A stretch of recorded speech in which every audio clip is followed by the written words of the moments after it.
రేపు పాకిస్తాన్ సరిహద్దుల్లో mock drill నిర్వహించనున్నట్లు కేంద్రం ప్రకటించింది. గుజరాత్, పంజాబ్, రాజస్థాన్, హర్యానా, జమ్మూలో ఈ డ్రిల్ జరగనుందని తెలిపింది. ఆయా ప్రాంతాల్లోని ప్రజలు అప్రమత్తంగా ఉండాలని సూచించింది.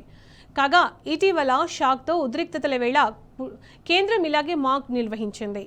ఆ సందర్భంగానే దాయాదిపై దాడి చేసిన విషయం తెలిసిందే.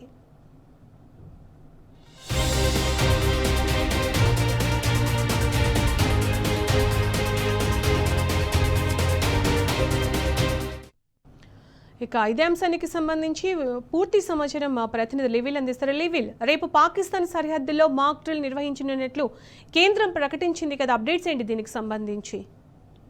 పహల్గామ్ లో ఉగ్రదాడి తర్వాత కేంద్ర ప్రభుత్వం కీలక నిర్ణయం తీసుకుంది. అన్ని రాష్ట్రాల్లో కూడా సివిల్ మాక్ డ్రిల్ నిర్వహించాలి, ప్రజలను అప్రమత్తం చేయాలని చెప్పేసి భావించింది. అయితే పహల్గామ్ ఉగ్రదాడి తర్వాత ఏదైతే సివిల్ మాక్ డ్రిల్ తరుణంలోనే అటు పాకిస్తాన్ భారతదేశానికి మధ్య యుద్ధ వాతావరణం నెలకొంది. పాకిస్తాన్ కవింపు చర్యకు పాల్పడింది. ఇటు భారతదేశం సైతం భారత భద్రతా దళాలు సైతం వల్ల పాక్ ఉగ్ర స్థావరాలపై దాడులు చేసే విషయం తెలిసింది. అయితే ఆ మాక్ సందర్భంగా పాకిస్తాన్ సరిహద్దు దేశాలు మినహా అన్ని పాకిస్తాన్ సరిహద్దు రాష్ట్రాలు మినహా అన్ని రాష్ట్రాల్లో కూడా మాక్ డ్రిల్ నిర్వహించారు. ప్రజలను ఎప్పటికప్పుడు అప్రమత్తం చేశారు. ఆయా రాష్ట్రాల్లో ఇప్పటికే అది పూర్తయిన విషయం తెలిసింది. అయితే వాళ్ళ మరొకసారి పాకిస్తాన్ కు సరిహద్దు రాష్ట్రాలైన జమ్మూ కాశ్మీర్, హర్యానా, పంజాబ్, గుజరాత్, రాజస్థాన్ రాష్ట్రాల్లో మాక్ డ్రిల్ నిర్వహించాలని చెప్పేసి కేంద్ర ప్రభుత్వం భావిస్తుంది. అయితే మరొకసారి ఉగ్ర దాడులు ఇప్పటికే ఉగ్ర స్థావరాలకు మళ్లీ చేరుతున్నారు. ఉగ్రవాదులంతా కూడా గత స్థావరాల ఖాళీ చేసే విషయం తెలిస్తే ఖాళీ చేసే విషయం తర్వాత వాళ్ళ మరొకసారి ఆ స్థావరాలను మళ్లీ వారంతా వచ్చి చేరుకుంటున్నారని చెప్పేసి ఇటీవలే కేంద్ర భద్రతా బలగాలు చెప్పాయి. అయితే ఈ నేపథ్యంలోనే మరొకసారి మాకులు నిర్వహించడం పట్ల యావత్ దేశమంతా కూడా ఉత్కంఠ నెలకొంది. ఆపరేషన్ సింధూర్ అనేది కొనసాగుతుంది. ఇప్పటికే కేంద్రానికి సంబంధించిన డెలిగేషన్ అన్ని దేశాల్లో పర్యటిస్తున్నారు. ఆయా దేశాలకు సంబంధించి పాకిస్తాన్ కవింపు చర్యలు కావచ్చు, పాకిస్తాన్ ఉగ్రవాదానికి సంబంధించి అన్ని దేశాల ప్రజాప్రతినిధులకు కావచ్చు, ఆయా ప్రభుత్వాలకు కేంద్ర ప్రభుత్వం తరఫున ఇప్పటికే అక్కడ వివరిస్తున్నారు. అయితే ఈ తరుణంలోనే మరొకసారి పాక్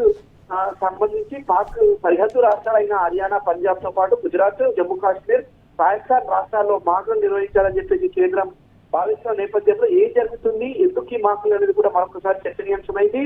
అయితే కేవలం కేంద్ర భద్రతా బలగాలు కావచ్చు, కేంద్ర ప్రభుత్వం చెప్తున్నది ఒకటే, సామాన్యులు వాటి రక్షణ కోసం, సామాన్యుల భద్రత కోసమే ఈ మాకులు అని చెప్పేసి కూడా కేంద్ర ప్రభుత్వం ప్రకటించింది. ఏదేమైనప్పటికీ మాకులు అనేది రేపు అన్ని సరిహద్దు రాష్ట్రాల్లో అంతా కూడా కొనసాగనుంది. అయితే ఎలాంటి అవాంఛనీయ సంఘటన జరగకుండా, ఎలాంటి ఇబ్బందులు తలెత్తకుండా ఈ మాకులు నిర్వహించాలని చెప్పి చెప్పింది. అయితే ఆయా రాష్ట్రాల ప్రజలు కూడా ఎవరు భయభ్రాంతులకు గురి కావద్దు, కేవలం ఇది మాకులు మాత్రమే అని చెప్పేసి కూడా చెప్తున్నారు. అయితే ఆపరేషన్ సింధూర్ కొనసాగుతుంది. మరోవైపు ఇప్పటికే ట్రంప్ ఏదైతే మధ్యవర్తిత్వం వహించారో ఈ నేపథ్యంలో సీజ్ ఫైర్ అనేది కొనసాగుతుంది. కనుక మళ్ళొక్కసారి మాకులు అనేది ఎందుకు నిర్వహిస్తున్నారు అనేది మాత్రం ఒక ఉత్కంఠ అయితే నెలకొంది. ఇటు కేంద్ర భద్రతా బలగాలు ఇస్తున్న సమాచారం ప్రకారం ఏదైతే గతంలో దాడుల నేపథ్యంలో స్థావరాన్ని కాల్ చేశారు ఉగ్రవాదులు, మళ్ళీ ఆ ఉగ్రవాదులంతా కూడా పాకిస్తాన్ సంబంధించిన ఉగ్ర స్థావరాలకు మళ్ళీ చేరుకుంటున్నారు. కనుక ఈ మాకుల తర్వాత మళ్ళీ ఏమైనా చేస్తారనే కోణంలో ఇప్పటికే మేధావులు ఆలోచిస్తున్నారు. ఈ నేపథ్యంలోనే ఇటు బ్రహ్మోస్ కావచ్చు, ఇతర ఆయుధాలపైన కూడా ప్రత్యేకంగా ఎప్పటికప్పుడు రివ్యూ చేస్తుంది. వాళ్ళ క్యాబినెట్ అనంతరం ఇలాంటి నిర్ణయం తీసుకోవడం పట్ల సర్వత్ర ఉత్కంఠ నెలకొంది. ఏదేమైనప్పటికీ దేశ భద్రత కోసం, పౌరుల భద్రత కోసమే ఈ మాకులు మాత్రం కేంద్ర భద్రతలు అయితే చెప్తున్నాయి. Sunitha, right level, thank you.